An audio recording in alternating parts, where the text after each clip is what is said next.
오늘 나누게 되는 내용은 제1장 나무는 뿌리, 사람은 장의 6번째 부분이 되겠습니다. 건강한 장이 면역력을 키우고 바이러스도 잡는다. 소장이 영양소를 소화 흡수한다면 대장은 음식물이 찌꺼기인 대변을 저장하고 배출한다. 영양소를 소화 흡수할 일이 없다 보니 소장처럼 주름이나 용모가 없다. 대장은 미끈한 형태를 이룬다. 소장은 대체로 무균 상태인데 이는 위에 머물러 있던 음식이 강한 위산에 의해 거의 소독된 상태로 내려오기 때문이다. 하지만 음식물이 소장 말단에 이를 때쯤이면 수많은 세균이 자리 잡게 된다. 장내 세균총의 가장 바람직한 형태는 유익균과 유해균이 적절한 균형을 이루는 것이다. 유익균의 비율이 80% 이상이면 괜찮은 장내 환경으로 보고 있다. 장내 유익균은 크게 4가지 일을 하는데 먼저 음식물을 분해한다. 소장이 1차적으로 음식물을 분해하지만 미처 소화되지 못한 영양물질은 그대로 대장으로 전달된다. 이 물질을 먹고 사는 게 바로 장내 미생물이다. 그 물질이 종류에 따라 장내 환경이 결정된다. 유해균이 좋아하는 모기와 유익균이 좋아하는 모기가 다르기 때문이다. 유익균은 발효식품, 프로바이오틱스, 식이섬유, 프리바이오틱스를 좋아하고 유해균은 소화되지 않은 단백질을 좋아한다. 유익균은 인간이 소화시키기 어려운 식이섬유를 모기로 삼는다. 야채를 먹고 방귀를 뀌면 냄새가 없는데 이것은 장내 부패가 없다는 뜻이다. 반면 유해균이 유익균의 수를 넘어서면 장내 부패가 일어난다. 고기 요리를 먹고 방귀를 뀌면 냄새가 지독한 것은 그 때문이다.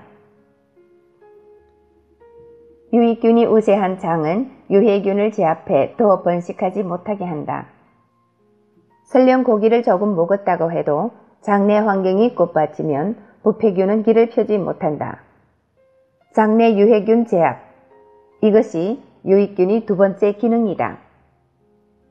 3번째, 장내 유익균은 인체 면역력에 기여한다. 장내 부패가 나쁜 것은 독소를 발생시키기 때문이다. 장표피 세포가 독소에 찌들면 장벽에 작은 구멍이 생기는데 이곳으로 균이 침입해 장누수가 발생한다. 장누수 증후군은 더러운 물질이 장벽을 뚫고 혈액 속으로 흘러드는 현상을 말한다.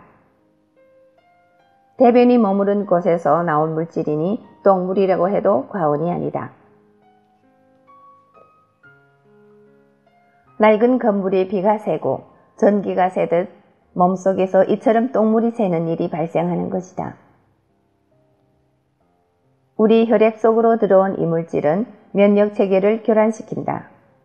요즘 아이들에게 흔한 단백질 알레르기, 비염, 아토피도 그 원인을 따라가 보면 장누수 증후군이 원인이다. 외부에서 바이러스가 침입했을 때 가장 먼저 들고 일어나는 것도 장내 유익균이다. 숙주를 지키기 위한 목적이라기보다 새로운 침입자에게 자기 영토를 내주기 싫기 때문이다. 유익균이 바이러스를 죽이는 원리는 이들이 분비하는 대사산물의 비밀이 있다. 유익균은 장내 음식물을 분해하는 과정에서 효소를 내보낸다. 이 효소가 바이러스 표면을 둘러싸고 있는 점성의 단백질 벽을 분해한다. 인플루엔자 바이러스의 경우 트립신 효소에 의해 분해 가능하다는 것이 연구에 의해 밝혀졌다. 장차 변종 코로나 바이러스를 죽이는 치료제도 장내 미생물에서 얻어질 가능성이 높다. 4번째, 장내 유익균은 지방 축적을 조절한다.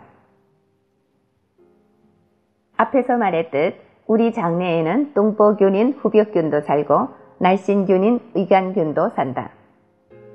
뚱뚱한 사람 장에는 후벽균이 대세를 이루고 날씬한 사람 장에는 이간균이 세력이 우세하다.